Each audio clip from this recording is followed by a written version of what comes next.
महिला मेरे पास आई, रोने लगी। मैंने कहा क्यों रोती है? मैंने कहा तुम्हारा पैसा है? बोले पैसा खूब है। तो मैंने कहा रोती क्यों हो? मैंने कहा पति खराब। बोले पति ऐसा नहीं, पति तो बहुत अच्छा है, राम जैसे पति है मेरे। मैंने कहा बहुत अच्छे। मैंने कहा ससुराल खराब? बोले नहीं, बहुत अच्छी ससुराल है।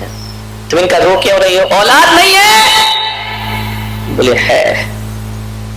तो मैंने कहा अब क्यों रोती हो? बोले बेटा नहीं। बाहरी 21वीं सदी की सोच, बेटी है लेकिन बेटा नहीं। दो बेटियां हैं महाराज, लेकिन हमारे यहां बेटा नहीं है। इस बात का मुझे दुख है, अफसोस है। मुझे बड़ा दुख हुआ कि एक बेटी पर खुशियां नहीं मनाई तुमने, और जो रो रही है। मैंने कहा इतना याद रख, तू भी तो किसी की बेटी होगी ना। दुख तो इस बात का है कि पुरुष ही नारी का दुश्मन नहीं है। हकीकत में देखा जाए तो नारी ही नारी की दुश्मन है। एक माँ बेटी को अभिशाप मानती है और बेटा को वरदान माना करती है। विचार करना है आपको, लड़की ही लड़की की दुश्मन, बेटी ही बेटी की दुश्मन, सास ही बहू की दुश्मन। कौन कर रहा शोषण? पुरुष नहीं, हकीकत में देखा जाए तो नारी ही नारी का शोषण कर रही है। ध्यान रखना, वो लड़का पसंद करती है, लड़की पसंद नहीं करती है। लड़के का जन्म हो जाए तो शहनाई बजती है, मिठाई बटती है। बेटी हो जाए तो ऐसा मुंह बना लेते हो जैसे किसी ने नीम का काढ़ा पिला दिया हो तुमको। ध्यान रखिए मान्यवर, लड़की ही लड़की की दुश्मन बनेगी। मैंने कहा कोई चिंता मत करो, बेटा नहीं है तो। बोले महाराज, मैंने कहा आजकल बेटियां वो काम कर रही हैं जो बेटे नहीं कर पा रहे हैं। ध्यान रखना, आज स्कूलों में कॉलेज में सबसे अच्छा रिजल्ट किनका आता है? लड़कियों का आता है या लड़कों का? ये आवारा ये क्या पढ़ेंगे लिखेंगे? बेटियां पढ़ती हैं, लिखती हैं, नाम कमाया करती हैं। विचार करिए, सुनीता जैसी बेटियां अंतरिक्ष की यात्रा कर लिया करती हैं, वह भी कोई बेटी होती है। और वह भी कोई बेटी होती है इस देश में, प्रतिभा पाटिल, जो देश का राष्ट्रपति बनने की ताकत रखा करती है। और वह भी कोई बेटी होती है इंदिरा गांधी, जो पूरे देश में हुकूमत किया करती है। बेटियां कहां कम है बताइए? बेटियां लड़कों से कम नहीं है। और मैं तो ये कहता हूं 21वीं सदी में लड़के पीछे हैं और लड़कियां उनके आगे रहा करती। बेटियों ने बहुत इतिहास रचाए हैं। सिंधु रियो को ले लो, विचार करिए, ये भी किसी घर की बेटी है जिसने ओलंपिक में सिल्वर मेडल पाया। ध्यान रखिए मान्यवर, सोचना है आपको। साक्षी मलिक को देखो, किस किस के नाम लो, ध्यान रखिए। बेटियों ने बहुत इतिहास रचे। एक बात याद करना कि बेटियों ने बेटों से अच्छे काम किए हैं। मैंने उस महिला को समझाया, एक बात बताओ, कौरव जैसे 100 बेटे किस काम के? बताइए, कौरव जैसे 100 बेटों ने अपने पूर्वजों को कौन सी ख्याति दिला दी, कौन सा यश दिला दिया, कौन सा सम्मान दिला दिया। कौरव जैसे 100 बेटों ने पूरे कुरुवंश का सत्यानाश कर दिया है। लोग कहते हैं कि बेटा घर का दीपक होता है, लेकिन कभी कभी बेटे घर के अंगार भी बन जाया करते हैं जो अपने घर को बर्बाद है। कौरव जैसे 100 बेटों ने अपनी खानदान का कौन सा भला किया बताइए? 1 लख पूत 1.25 लाख नाती, कहा रावण घर दिया ना। कौरव जैसे 100 बेटे किसी काम के नहीं। ध्यान रखना बारामती वालों, कौरव जैसे 100 बेटे और रावण के 1 लाख पुत्रों ने कौन सा बड़ा हित कर दिया अपनी खानदान का। एक बात स्मरण में रखना, रावण के लाखों पुत्र किसी काम के नहीं, कौरव जैसे 100 बेटे किसी काम के नहीं। सीता जैसी एक बेटी दोनों कुलों को रोशन।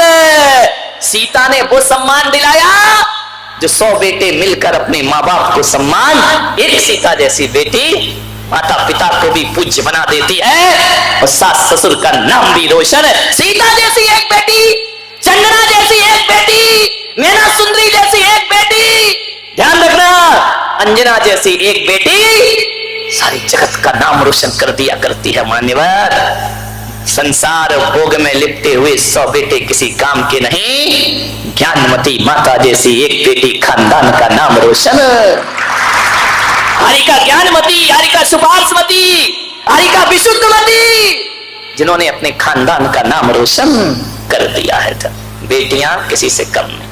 उस महिला ने कहा, महाराज जो आप कह रहे हो बिल्कुल सच है। मैंने कहा मैं तो सच ही बोलता हूँ। बोले फिर भी से तो बहुत परेशान हूं, ध्यान रखना। ये किंतु मगर परंतु फिर भी, ये सारी मेरी मेहनत को मिट्टी में मिला देते हैं। बोले आप जो कह रहे हैं बिल्कुल सही है, फिर भी। मैंने कहा फिर भी क्या? बोले वंश के अंश को चलाने के लिए एक बेटा तो चाहिए। यदि बेटा नहीं होगा तो हमारा वंश चलने वाला नहीं है, वंश खत्म हो जाएगा।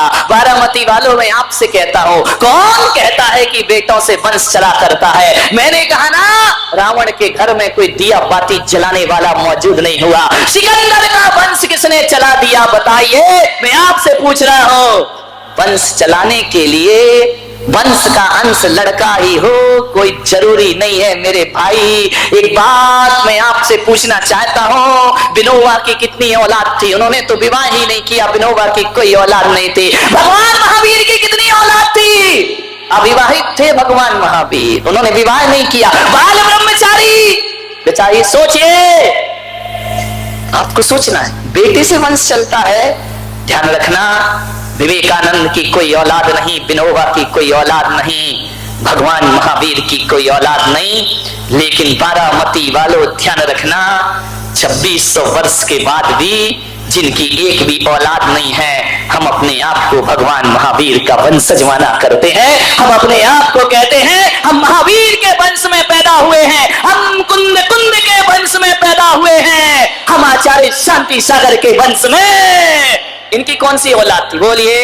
वंश औलाद से नहीं चलता है, वंश अंश से नहीं चलता है। वंश चलाना है तो अंश की जरूरत नहीं, परम हंस बनने की जरूरत हुआ करती है। जो परम हंस हो जाते हैं, बिना औलाद के भी वंश चलता है। ध्यान रखें, कैसे नहीं चलता वंश, विचार करना है आप।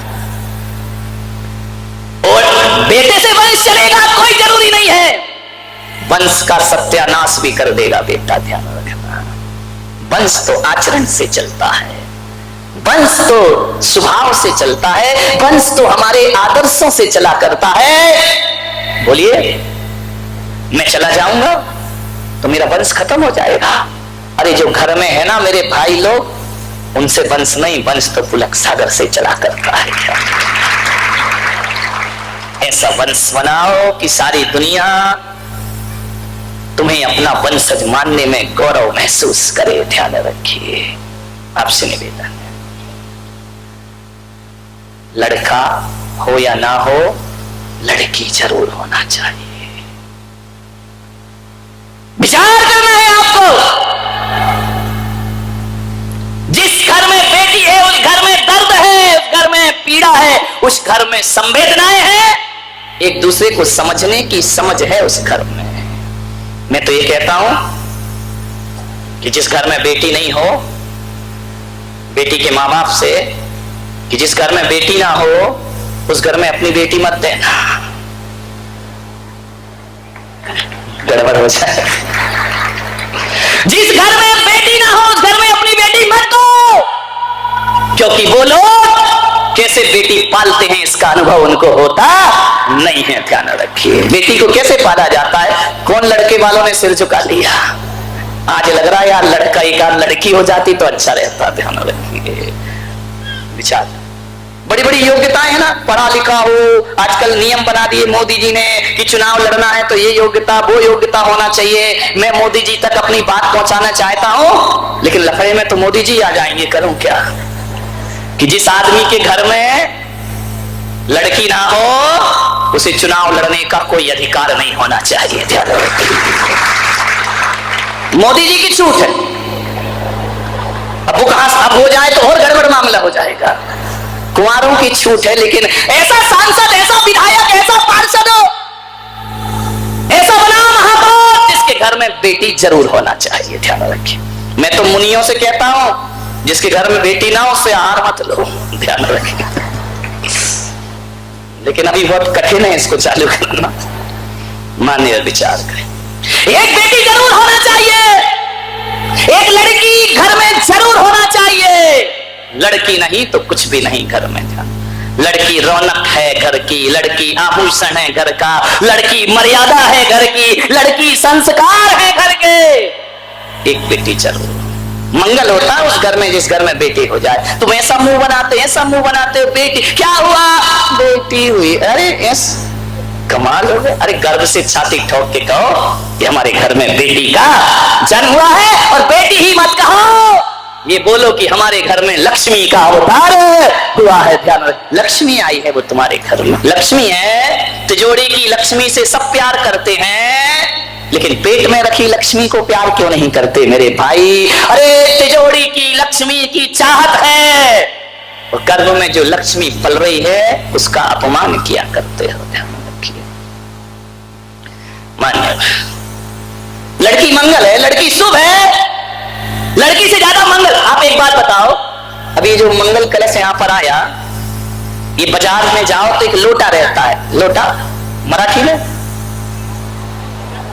हाँ वही समझदार, समझदार को इशारा काफी है। एक लोटा होता है, घड़ा होता है, बाजार से लाओ तो वो घड़ा ही कहलाएगा, लेकिन उस घड़े में कुछ सामग्री डाल दो, एक श्रीफल रख दो, अभी भी वो घड़ा ही है।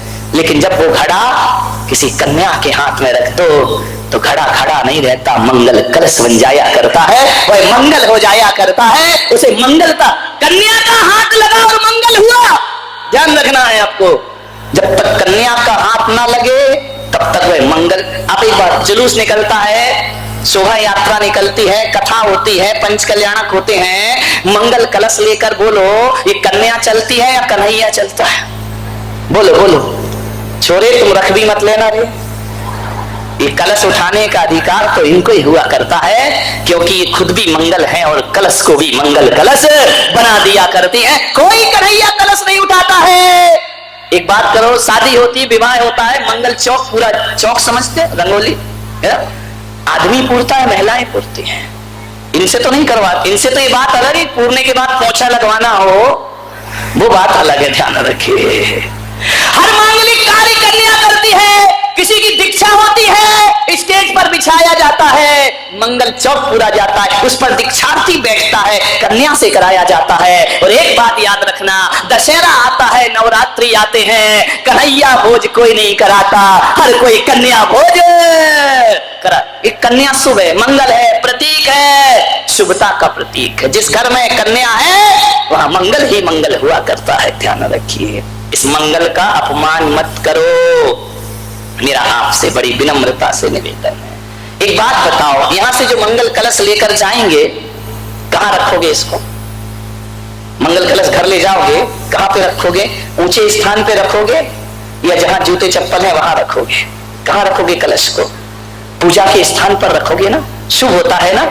मंगल कलश को लात नहीं मारी जाती है ना, मंगल कलश की पूजा की जाती है, मंगल कलश को पूजा के स्थान पे रखा जाता है। तो बारामती वालों जरा ये तो बता दो कि मंगल कलश को नीचे रखना पाप माना जाता है, मंगल कलश को लात मारना पाप माना जाता है, मंगल कलश को पूजा के स्थान पर रखा जाता है। तो जिस मंगल कलश को पूजा के स्थान पर रखा गया है, तो जिसने उसे मंगल बनाया है, उस बेटी को भी लात नहीं मारी जाना चाहिए, उस बेटी का भी सम्मान होना चाहिए, उस बेटी को भी पूजा का स्थान प्राप्त होना। बुंदेलखंड में बेटियों को लात नहीं मारी जाती है। जैन समाज में भी शादी होती है तो जो कन्या का पीहर पक्ष होता है, चाहे 80 साल के दादाजी हो, पिताजी हो, बड़ा भाई हो, छोटा भाई हो, जब उसका विवाह होता है तो कन्याओं से पैर नहीं छुलवाते हैं। 80 साल के दादाजी भी अपनी बेटी की चरण वंदना किया करते हैं। ये परंपरा जैनों में भी बनी हुई है, ब्राह्मणों में भी बनी हुई है, महाजनों में भी बनी हुई है। वहां बेटी से पीहर पक्ष पैर नहीं छुड़वाता, बल्कि पूरा पीहर बेटी के पैर छुआ करता है। कन्या को मंगल माना जाता है। कन्याओं के साथ अभद्र व्यवहार मत करिए। मान्यवाद।